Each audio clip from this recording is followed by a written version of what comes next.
Hey all creative minds, welcome back to my YouTube channel. আমি Sayantan. So আজকে আমরা একটা লোগোর from start to finish full process আমরা দেখাবো। সো লোগোটা হলো আমারই ইউটিউব চ্যানেলের লোগো।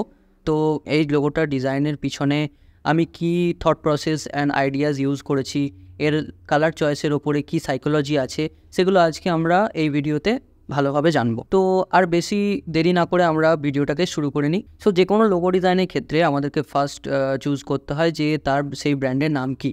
তো আমার ক্ষেত্রে আমি আমার ব্র্যান্ডের নাম রেখেছি গ্রাফাসিটি। কারণ গ্রাফাসিটিকে যদি আমি দুটো ভাগে ভাগ করি, তাহলে প্রথম ভাগে আসছে গ্রাফিক্স আর সেকেন্ড ভাগে আসছে capacity. So it literally means that the capacity to create graphics is called capacity. So it's my made up word. So basically এই আইডিয়া নিয়ে আমি এই নামটা রাখি। তো যে কোনো লোগো ডিজাইনিংয়ের ক্ষেত্রে আমাদের ফার্স্ট স্টেপ হচ্ছে সেই লোগোটার ব্যাপারে একটা মাইন্ড ম্যাপ তৈরি করা। তো আমি দেখাবো যে কীভাবে আমি একটা মাইন্ড ম্যাপ তৈরি করেছি এই লোগোটার পিছনে। সো মাইন্ড ম্যাপিং হলো বেসিক্যালি একটা প্রসেস যেখানে আমরা সেই ব্র্যান্ডের নেমটা নেবো অ্যান্ড তার ভ্যালুগুলো আমরা বুঝবো এবং সেই ভ্যালু, ব্র্যান্ড, টার্গেট অডিয়েন্স এই সব কিছু থেকে আমরা সেই রিলেটেড কিছু ওয়ার্ডস আমরা পরপর লিখতে থাকবো। সো এটাই হলো মাইন্ড ম্যাপিং। সো এবার দেখবেন যে আমার ব্র্যান্ডের জন্য আমি কীরকম মাইন্ড ম্যাপ করেছি।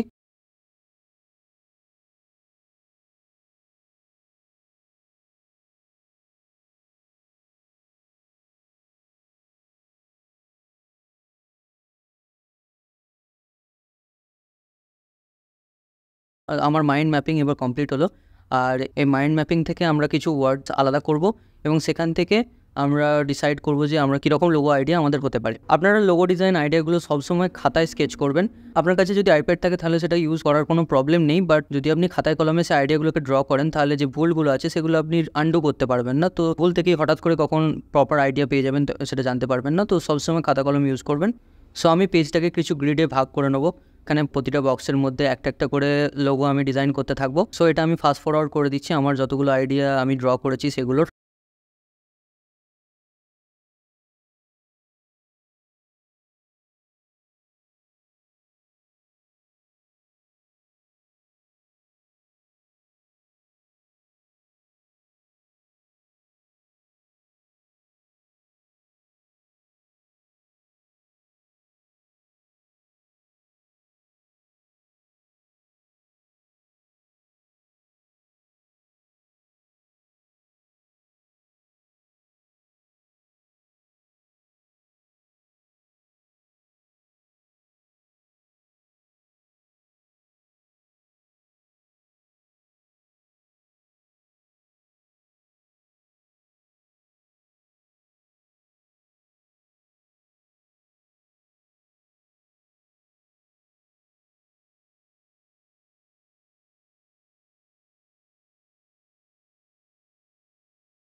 So as you can see যে আমার সবকটা স্কেচ আইডিয়াস ড্রয়িং করা হয়ে গেছে।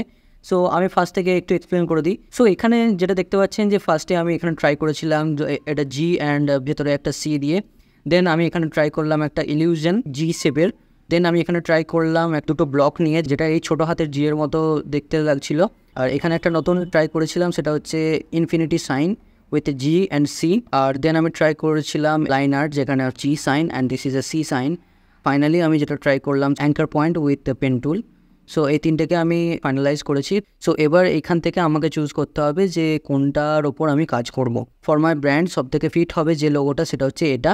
সো বাকি সবকটাকে আমি ডিলিট করে দেবো। দেন শুধুমাত্র এই পার্টটাকে ইলাস্ট্রেটরের মধ্যে রেখে আমি এটার ওপর আমি ট্রেসিং করব। Without further delay let's begin. So এটাকে এখানে আনলাম অ্যান্ড এরপর অপেসিটি কমিয়ে দেবো 40% করলাম। দেন এটাকে লক করে দেবো। এবার এর ওপর ট্রেসিং করব। তো তার জন্য ফার্স্ট আমি নিয়ে নেবো এক্লিপস টুল। দেন এটা স্ট্রোক করে নেবো। স্ট্রোকটা অন্য কালার দেবো, রেড কালার দিই। স্ট্রোকটা একটু বড় রাখবো কারণ যাতে এটাকে জুম আউট করলে এটা দেখতে সুবিধা হয়। একটা লোগো আমার যে কোনো জায়গায় লাগতে পারে, খুবই ছোট সাইজেও লাগতে পারে, খুবই বড় সাইজেও লাগতে পারে, depending on the place you are putting your logo. So এটা স্ট্রোকটা বড় করলাম অ্যান্ড এবার আমরা এর একটা পোর্শন কীভাবে কাটবো এটা খুব ইন্টারেস্টিং। ফার্স্টে গোটাটাকে সিলেক্ট করে নেবো। দেন আমি এখানে সিজার টুল ইউজ করব, যেটা আপনি সি প্রেস করলেও পাবেন। সিজার টুলটা নিলাম। দেন যে পোর্শনটা কাটবো, তো ফার্স্ট অফ অল আমি এই অ্যাঙ্কার পয়েন্টটা ক্লিক করব অ্যান্ড তারপর আমি এই অ্যাঙ্কার পয়েন্টটা ক্লিক করব, যেহেতু এই দুটোর মাঝে আমাকে এটা কাটতে হবে। তো এই দুটো অ্যাঙ্কার পয়েন্ট আমি ক্লিক করে নিলাম। দেন আমি আবার সিলেকশন টুলে আসবো। দেন দেখতে পাবেন এটা এর থেকে কাট আউট হয়ে গেছে। তো এবার এটাকে নিয়ে আমি ডিলিট করে দেবো। এবার রেক্ট্যাঙ্গেল টুল নেবো, দেন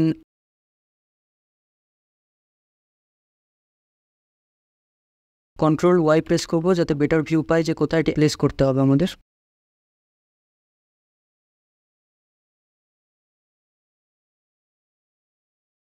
সো এবার আমি এখানে এই লাইনটা টানবো, স্ট্রোকটা বাড়িয়ে নিলাম। এই স্ট্রোকটা কিন্তু এর থেকে কম থাকবে, তো মোটামুটি 8 রাখলাম। এর ওপর হচ্ছে দুটো সার্কেল হবে।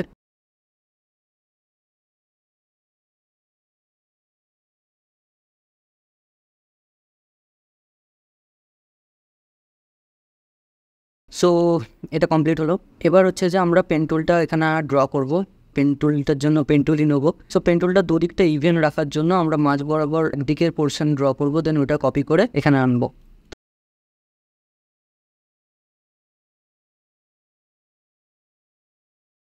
সেই দুটোকে ফার্স্ট আমরা পাথ ফাইন্ডার দিয়ে জয়েন করে নেবো।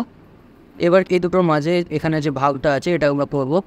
তো তার জন্য তার মিডিল বরাবর একটা পাতলা রেক্ট্যাঙ্গেল টেনে নেবো, সেটা কালার দিয়ে দেবো হোয়াইট।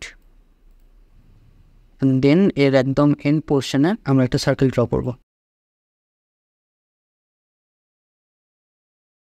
তো আর এখানে এটা হচ্ছে একটা স্কোয়ার দিয়ে করে দেবো।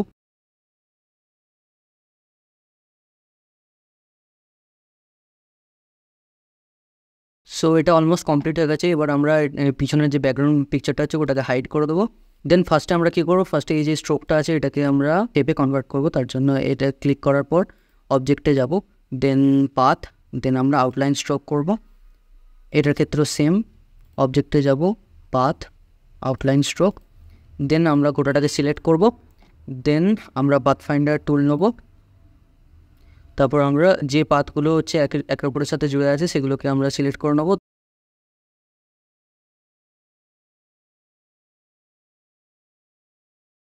সো এই লোগোটা ফাইনালি কমপ্লিট হলো। এবার আমরা এর কালারের ওপর ফোকাস করব যে এর ওপর আমরা কী কালার অ্যাড করব। তো কিছু রিসার্চ করার পর আমার দুটো কালার খুবই পছন্দ হয়, তো সেই কালারগুলো আমি এখানে হেক্স কোডগুলো দিয়ে দিচ্ছি, তার সাথে আমি কালারগুলো ইনসার্ট করছি।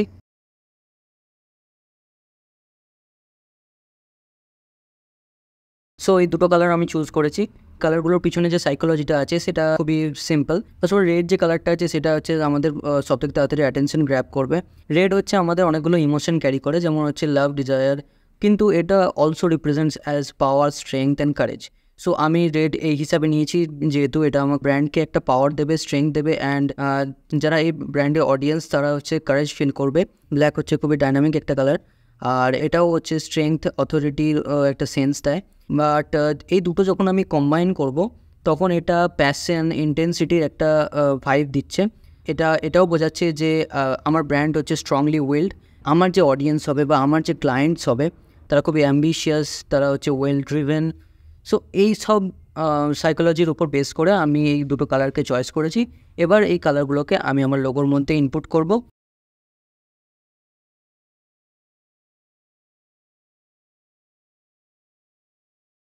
So as you can see this is my final logo. কখনোই কোনো লোগো ডিজাইন করার পর সেটাকে এমনি এমনি ক্লায়েন্টের কাছে পাঠিয়ে দেবেন না, তো সেটা একটা প্রপার প্রেজেন্টেশনের মাধ্যমে আপনি পাঠাবেন।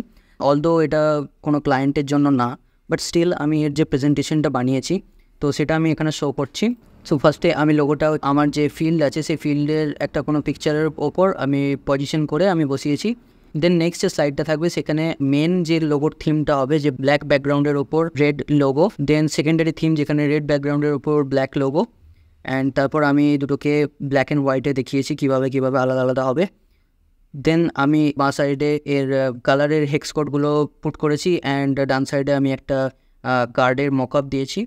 মকআপ খুবই ইম্পর্টেন্ট ক্লায়েন্টদেরকে শো করানোর জন্য, কারণ ক্লায়েন্ট জানে না যে এটা রিয়েল ওয়ার্ল্ডে কীরকম লাগবে, তো তাদেরকে এগুলো শো করানোর জন্য মকআপ প্রিপেয়ার করতেই হবে।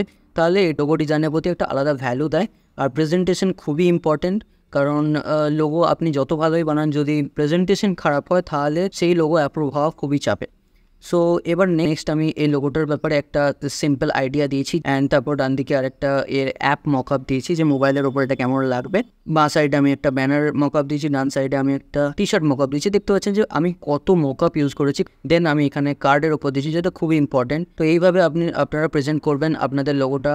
সো আজকের ভিডিও থেকে আমরা কী কী শিখলাম, ফার্স্ট অফ অল আমরা শিখলাম যে আমরা কিভাবে কোনো ব্র্যান্ডের নাম আমরা চুজ করব, অ্যান্ড দেন তারপর আমরা সেই নামের ভিত্তিতে কিভাবে আমরা মাইন্ড ম্যাপ করব। মাইন্ড ম্যাপ করার পর আমরা কিভাবে লোগো স্কেচ করব, অ্যান্ড তারপর সেই লোগো স্কেচটাকে আমরা কিভাবে ভেক্টরাইজ করে আমরা প্রেজেন্ট করব, এই সব কিছু আমরা আজকের ভিডিওতে শিখলাম। যদি ভিডিওটা ভালো লেগে থাকে তাহলে অবশ্যই লাইক করতে বলবেন না। যদি কোনো কোয়ারি থাকে তাহলে অবশ্যই কমেন্ট বক্সে সেটা জানাবেন, আমি খুবই তাড়াতাড়ি সেই কমেন্টের আনসার দেবো। তো ঠিক আছে, আজকের মতো এখানেই। Have a great day, bye bye.